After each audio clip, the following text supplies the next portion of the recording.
Hey guys, apologies for taking so long to post another video. Basically, I've just been very busy, and again, I was waiting for this gadget that I'm recording on. It's called the DJI Pocket Osmo.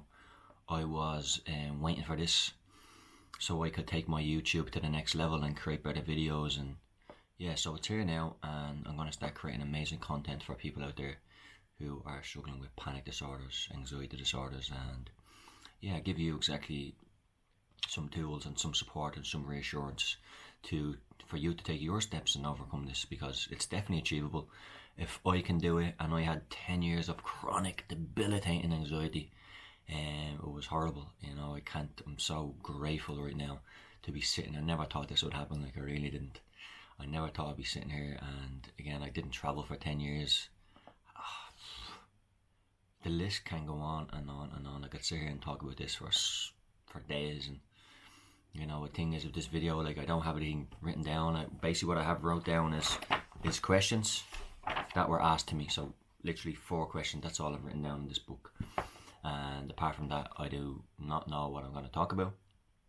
So I'll just give a bit of my story and maybe give some reassurance to people. And yeah, so what I want to do is start creating more content for people. And I want you guys to leave whatever you want in the comment section. Let me know what ways I could help you, and let me know what your biggest struggles are, what your fears are, and I can discuss them in future videos for people, okay? Because I don't just want to make these videos, and a lot of it is about my story, and it's a very empowering story that will definitely help you guys to take those steps and start getting your life back. It's not even getting your life back, it's getting a new life. You're never going to be the same person.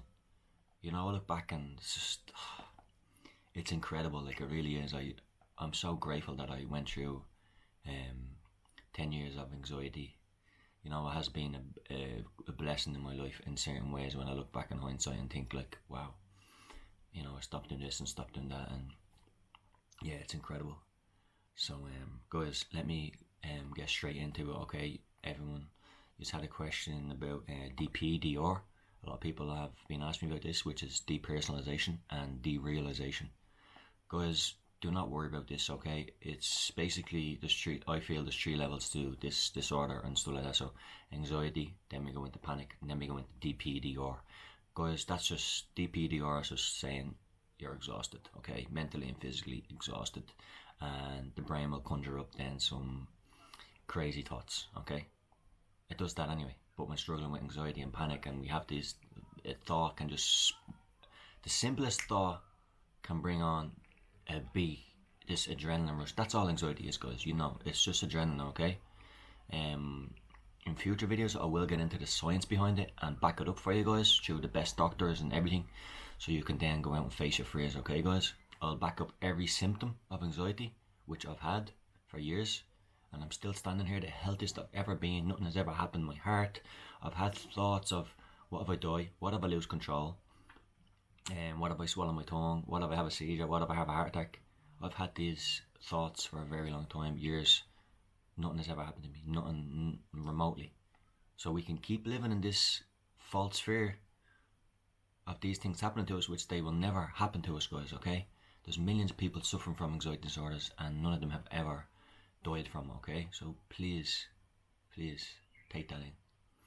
Anyway, DP and DR is basically,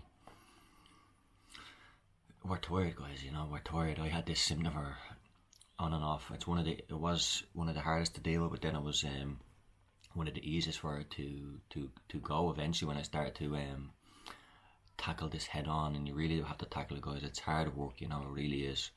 It's hard work changing your life. But anything's, guys, what's on the next side it's beautiful, I never thought I could be living the life I'm living now. Oh my God, I just got a bit cold there.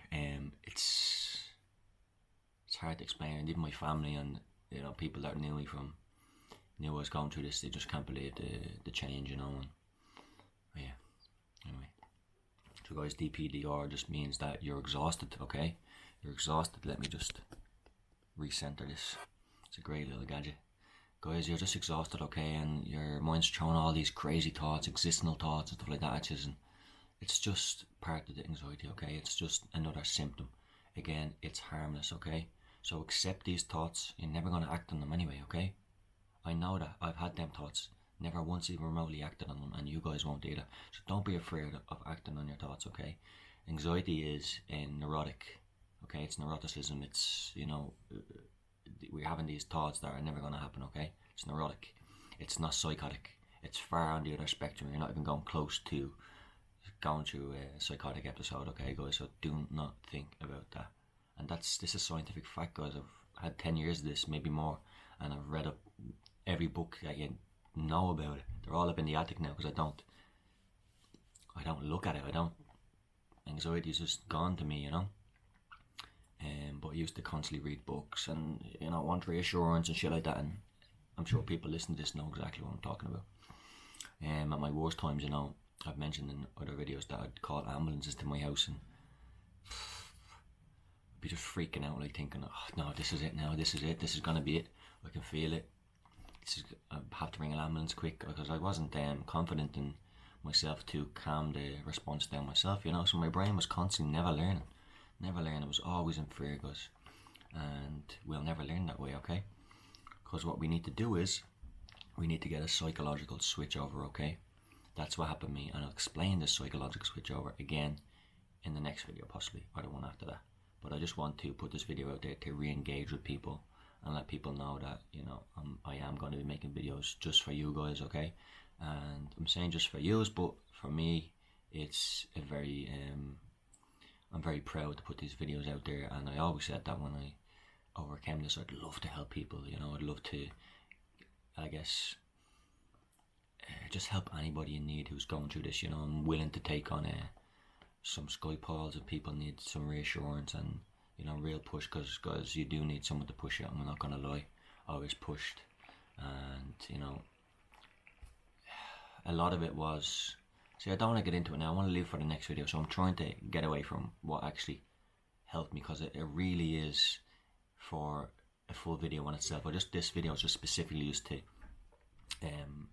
basically for myself and others, just to get another video out there and keep consistent with this. So guys, the next question, lack of confidence, okay? Natural. All the lies we're telling, all the shit, sometimes if you're a mother or a father, you want to collect your kids from school and maybe you're not collecting them, you have to park somewhere different or go a certain way, and it's just fucking up, messing with your mind. Loss of confidence, and maybe you've taken part-time instead of full-time, maybe you've stopped working, less money, bills to pay, lack of confidence, and maybe it's lack of confidence, and there's so many ways you can lack confidence, there's so many things this fucking takes away from you, all the simple pleasures in life just taken, and yeah, it's, guys, it's not nice, I really feel for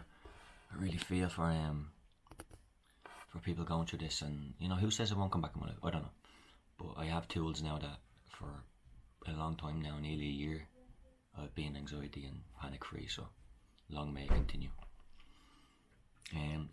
Existential thoughts, I think I put that in with DPDR, it's just existential thoughts will be put into the category of DPDR. All crazy thoughts that you are having DPDR is just down to high adrenaline and being in this state for a very long time, guys, okay? Right, so I have one more thing I wanted to mention, and it does go down to this method that I took when I just had enough, okay, guys? So this is actually a story about it was my nanny, okay, and she died in 1999 through cancer.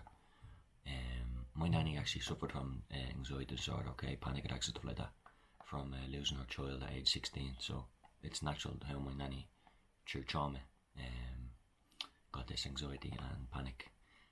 So basically my nanny was sick with cancer, and again she had all the traits that people have, anxiety and panic and agoraphobia, afraid to go, basically agoraphobia is fear of going far places in fear of having a panic attack, okay guys, or not even far places, could be just a shop. Fear of a panic attack is basically what agoraphobia stems into, and eventually that can take over your life. For many years you're probably afraid to go places, and people don't understand that. Maybe people are looking at this video thinking, that's ridiculous, I can, hell, I can weak or whatever. I don't know what people might think, but I tell you, you can be the strongest man or woman in the world. Give yourself a bit of anxiety or panic disorder, you'll turn into a little baby. This thing really gets in on you, like it really does. It takes your life apart. but you can get it back. So back to my nanny's story, which is very empowering, and it stems into my story also. So my nanny, from cancer, had a date when she was going to pass away. God rest her, an amazing woman, very beautiful, fond memories of my nana. And she lived in fear, with not going places and stuff like that, but she always wanted to go to Knock. Knock is a religious place in Ireland, and I forget which county it is. I'm not a truly religious person, so I don't know where it is, but it's somewhere in Ireland. And my nanny wanted to go there, and all these years she wouldn't go. All her friends were going. She was always the only one to stay at home. So this time she knew that eventually cancer was going to take her life, so she accepted that, and she says, I'm going to go anyway, so I'm going to relinquish control. What happens, happens, but I'm getting on this bus, and I'm going all the way out to Knock. Which she had an absolutely amazing time out there with her friends. She achieved her dream. It took a lot of courage to do that, and nothing happened to her. All that happened to her was she felt amazing for overcoming that. And I think people know what I'm getting at here. It's them decisions. It's going down. When's they going to be? Is it going to be next year? Is it going to be next week? Is it going to be now, guys? When do we make that decision? It took my nanny, having cancer, and to make that decision in her life that she was going to go. And when she done that and faced the fears, nothing happened. So when my mum told me that story, I took a lot of power from that. And it stems into my story. And one day I just had enough of this, guys. I had enough of it, and was just depressed because of it, and wasn't living the life I knew. This was just taking so much from me. It stopped me from so much, stopped me from achieving what I want to achieve and feel the way I want to feel in life. And eventually I just said, fuck this, I'm not living like this anymore. And I was afraid to jog like 1k around my block, fearing jogging because you're fearing a panic attack. Because again, jogging gives you adrenaline equals panic. That's what your mindset's like when you're going through this. I was afraid to jog 1k. This day I don't know what it was, I just had enough, and I just remember just crying in my house, and then I just said, fuck this, I'm just getting runners on, and got me hood up and just started jogging. And I left my house and I had all these crazy thoughts like, what if I lose control, I go up the top, I can't get back home quick enough, and what if this happens, what if? I just kept running. I didn't care what happened to me. I just said, I don't care, I'm not turning back, I'm just going. And I just kept running, and I think I got to around 16k, and I was home, and I just was like, it was such an amazing feeling that I've never had. And that night I think I slept and woke up with no anxiety for the first time in many, many years. And that's when I knew, okay, something's really clicking here, guys. It's basically the intense long distance jog was burning out my adrenaline, that even when I'm having crazy thoughts then of the DPDR and what if this will happen to me or that will happen to me, what if I die or stuff, I wasn't producing physical symptoms then. The thoughts were still there, but my body wasn't, my body was becoming stronger, and my mind was becoming stronger then, and anxiety was starting to relinquish then, because I started to gain true confidence back. Every day I jogged, no matter what. I think I was set out for 100 days jogging in a row. I got to 66 and then I got the flu. 66 days of jogging, and I started jogging half marathons, and I was even jogging sometimes full marathons in a day. Well, I wouldn't say full ones, I think I done that once, but just constantly long jogs. It was burning out, and every single day it just gave me a life purpose. I started to get back on buses again. I would jog, let's say 10k, get on the bus into the city centre, come back out, rewind, my brain goes, rewind. I would jog into the city centre, 12k or something like that. And with this just came so much confidence, guys. It's so hard to explain. This is what happened to me. I had 10 years of this shit. I tried everything, guys. Everything. You name it. You're probably still trying them yourself. This is the only thing that worked for me. I don't know another way, guys. I don't. But there was other tools that I had. I had this acceptance approach. I took an acceptance approach, like what Claire Weeks talks about in her books, with built in with vigorous exercise, guys. Just jogging, just getting out there. Because I can't explain it. I really can't. You know, jogging and getting out. This what created a psychological switch over. I was burning my adrenaline out, guys. You know, and I just felt so relaxed. And every morning I was waking up, just first thing I did was go on a jog. No questions about it. No fearful thoughts. Just go. Just go. And when you show your